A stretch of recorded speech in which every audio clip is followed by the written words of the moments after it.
Hello, good morning, and welcome to Pre-Market Roar by Reliance Trading Academy. Girish here, your trainer, and mentor, and founder and director of Reliance Trading Academy. So let us start with our analysis for the markets, for the Indian markets today. And I have included Finance Nifty also in my analysis because till now I used to only talk about Nifty and Bank Nifty. And today I have included Finance Nifty as well. So let us see what we are expecting or what we can expect in the market. So Nifty के लिए 18,000 पर pivot बना हुआ है, मतलब 18,000 एक magnetic level होगा। 18,000 के पास ज्यादा समय बिताएगा निफ्टी। ठीक है, हो सकता है मार्केट खुलने के बाद ही 18,000 के पास कंसोलिडेशन हो, या हो सकता है मार्केट खुलते ही बहुत ज्यादा वोलेटाइल होके या तो ऊपर की तरफ जाए या नीचे की तरफ जाए और फिर वापस 18,000 के पास आए। Okay, so we have to wait and watch what happens after the market opens. ऊपर और नीचे की तरफ अगर रेजिस्टेंस और सपोर्ट की बात करें तो 18,150 से लेके 18,200, बस इससे ऊपर मुझे नहीं लगता कि निफ्टी जा सकता है। तो अगर मुझे 18,150 से लेके 200 के बीच में निफ्टी मिलता है तो वहां से मैं शॉर्ट ट्रेड करूंगा और मेरा टारगेट 18,000 होगा। और लार्जर पर्सपेक्टिव से अगर देखा जाए तो रेजिस्टेंस जितना स्ट्रांग है उतना सपोर्ट स्ट्रांग नहीं है, नहीं दिख रहा है। कल शाम को यूएस मार्केट्स में भी हमने देखा कि डाउ जोन्स ने अच्छी खासी गिरावट की है, S&P 500 ने भी अच्छी खासी गिरावट की है। इनफैक्ट डाउ जोन्स, जब मैं एनालिसिस कर रहा था तो पता चल रहा था कि डाउ जोन्स में और भी ज्यादा गिरावट की जो है प्रोविजंस इंस्टीट्यूशंस ने बना के रखे हैं। So similarly in our markets also, हमारे मार्केट में भी नीचे की तरफ जो है सपोर्ट ज्यादा स्ट्रांग नहीं है, तो मुझे ज्यादा करके शॉर्ट ही ट्रेड लेने का मन कर रहा है क्योंकि मुझे लग रहा है कि मार्केट बेरिश रहेगा। लेकिन फिर भी अगर सपोर्ट की बात करें या आज के दिन के रेंज की बात करें तो निफ्टी को नीचे की तरफ 17,900 से लेकर 17,850 यहाँ पर एक सपोर्ट मिल सकता है। तो अगर मैं शॉर्ट करूंगा तो 17,900 17,850 के बीच में आने के बाद में या तो मैं मेरा प्रॉफिट बुक कर लूंगा या स्टॉप लॉस ट्रेल करूंगा। अगर पर्सनली मुझे पूछोगे तो मैं तो कहूंगा कि भाई प्रॉफिट बुक करना ही अच्छा है। कल का कल देखेंगे या उसके बाद में फिर देखेंगे, अगर डेटा अगर और ज्यादा बेयरिश होता है तो कंटिन्यू करेंगे, अगर ब्रेकआउट किया तो फिर से एक बार एंट्री कर देंगे उसी के ऊपर का स्टॉप लॉस लगा। ठीक है, तो ओवरऑल मुझे ऐसा लग रहा है कि मार्केट में बियरिशनेस ज्यादा है, बुलिशनेस कम है। बात करते हैं बैंक निफ्टी की। तो बैंक निफ्टी में भी ऊपर की तरफ बहुत ज्यादा, मतलब जो कल का हाई था वहां से बहुत ज्यादा स्कोप ऊपर की तरफ नहीं है। हालांकि कल के एक्सपायरी के दिन का जो रेंज था 42,000, आज जैसे मैंने 42,100 को मार्क किया है वही मैंने कल 42,000 को मार्क किया था कि ज्यादा से ज्यादा 42,000 तक जाएगा। तो कल खुलते ही हमें एक जबरदस्त उछाल देखने को मिली और वहां से जो गिरावट हुई तो 42,000 के बहुत करीब हम लोग गए थे और वहां से बैंक निफ्टी में सेल ऑफ हमें देखने को मिला।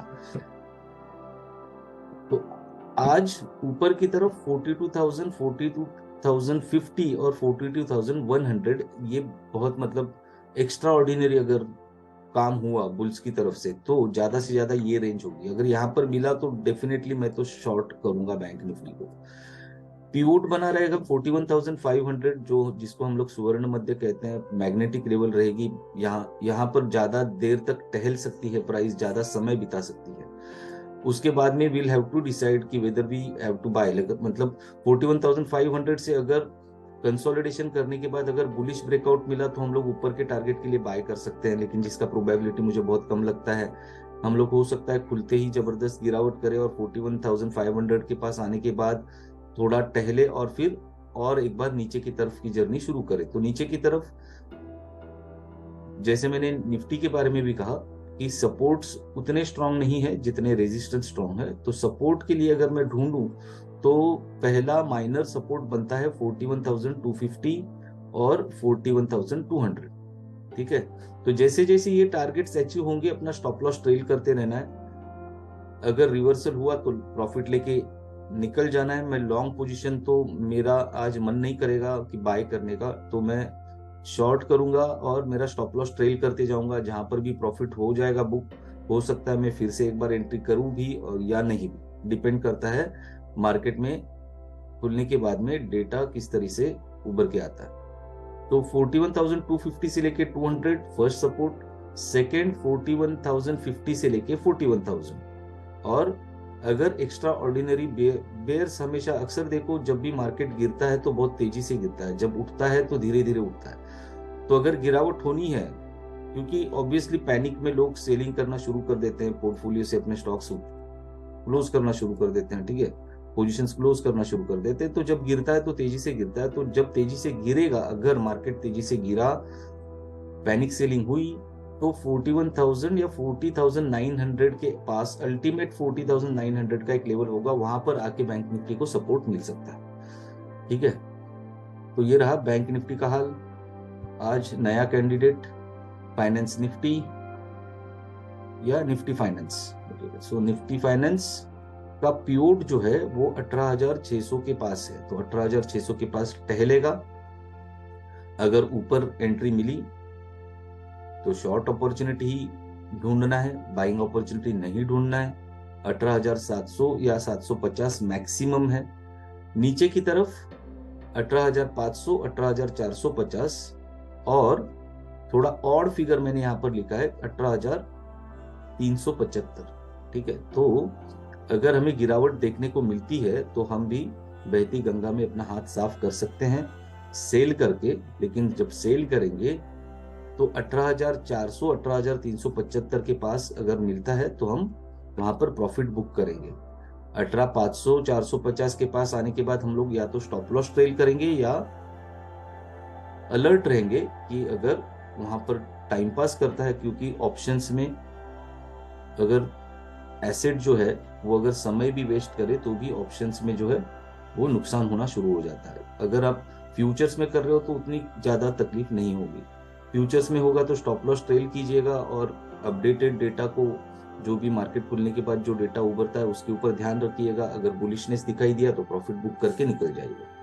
जिन लोग का ऑलरेडी पोजीशंस है, शॉर्ट पोजीशंस जिन्होंने अगर कैरी फॉरवर्ड किए हैं, तो रोल ओवर जिन्होंने कल के एक्सपायरी के बाद, इनफैक्ट इस हफ्ते की एक्सपायरी में शॉर्ट पोजीशन लिए होंगे, तो जस्ट स्टॉप लॉस ट्रेल कर दीजिएगा। स्टॉक स्पेसिफिक बात करूंगा आज। इनफैक्ट मेरे को और एक स्टॉक के बारे में भी बात करने का मन था, लेकिन मैंने सोचा कि आज नहीं, उसको थोड़ा कल देखते हैं। आज देखता हूँ क्या होता है और फिर कल उसको कवर करूंगा। वो था डिक्सन।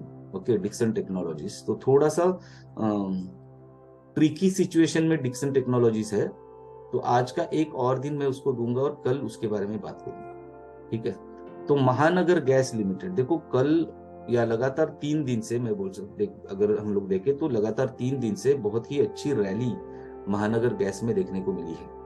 ठीक है, और अब वो ऐसे जगह पर आया है कि वहां से जो है प्रॉफिट बुकिंग शुरू हो भी सकती है, नहीं भी।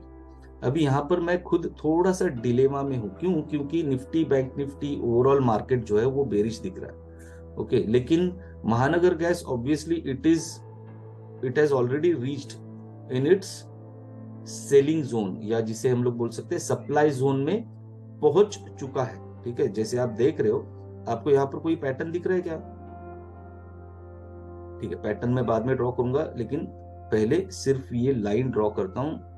Usually this is not my way of drawing the resistance, but yes, you can say that this is the resistance जहां पर उसने कल जाके दस्तक दे दी है। ठीक है, तो या तो दया दरवाजा तोड़ेगा या नहीं तोड़ेगा। ठीक है, तो वो देखना पड़ेगा। ऊपर की तरफ अगर ब्रेकआउट करता है, देखो आज मैं मार्केट खुलने के बाद तुरंत जंप नहीं करूंगा इसमें, मार्केट खुलने के बाद थोड़ा टाइम वेट करूंगा। अगर मुझे 900 के पास एंट्री मिलती है, 900 के पास, 900 या 910 के बीच में अगर मुझे एंट्री मिलती है, तो मैं इसमें बाय करूंगा। और मेरा टारगेट ऑब्वियसली 920, 950 से लेके 960 तक मेरा पोजिशनली मैं होल्ड कर सकता हूं। अगर गैप अप ओपन हुआ, जिसकी भी प्रोबेबिलिटी है, ठीक है, काफी बार ऐसा होता है कि प्री मार्केट में ही उतना उछाल देते हैं कि सीधा एकदम ऊपर ही ओपन हो जाता है। तो अगर 950 960 के बीच में ही ओपन हुआ या ऊपर गया तो वहां से मैं फिर से एक शॉर्ट पोजीशन 960 के ऊपर स्टॉप लॉस लगा के मैं शॉर्ट पोजीशन भी इनिशिएट कर सकता हूं, जिसका मेरा टारगेट फिर से एक बार 920 या 900 हो सकता है। ठीक है, तो इसके ऊपर ध्यान रखिए। और पैटर्न की मैं बात कर रहा था, तो आप अगर आइडेंटिफाई आपने किया है, नहीं भी किया है, तो देखो इसको हम कहते हैं एसेंडिंग ट्रायंगल। इसको हम कहते हैं एसेंडिंग ट्रायंगल, जब प्राइस जो है वो हायर लोज बनाती है बट एक ही जगह पे बार बार रेजिस्टेंस लेती है। तो ये ट्रायंगल का जब भी ब्रेकआउट होता है, आइदर बुलिश ब्रेकआउट या बेरिश ब्रेकआउट, लेकिन ये ब्रेकआउट अभी हुआ नहीं है। देखो ऊपर जाने की कोशिश की प्राइस ने, लेकिन क्लोज नहीं कर पाई, वापस नीचे आके क्लोज हुई। तो काफी बार फॉल्स ब्रेकआउट भी होता है। ठीक है, तो उसके लिए थोड़ा सतर्क रहना पड़ेगा कि कहीं फॉल्स ब्रेकआउट तो नहीं हो रहा है। अगर जेन्युइन ब्रेकआउट हुआ तो हमको उसके आंसर जो है वो वॉल्यूम्स में अक्सर पता चलते हैं। ठीक है, तो keep watch on Mahanagar Gas, we can get a very good opportunity in Mahanagar Gas. So this is all for pre market roar, for today's pre market roar. I hope you are enjoying these sessions. Please don't forget to like, comment, share and subscribe before closing the window. And to know more about the courses, please feel free to contact. If you want me to include any of your stocks from your portfolio in my analysis, please mention the names in the comment section. Thank you very much. Take care. Trade safe. Bye bye.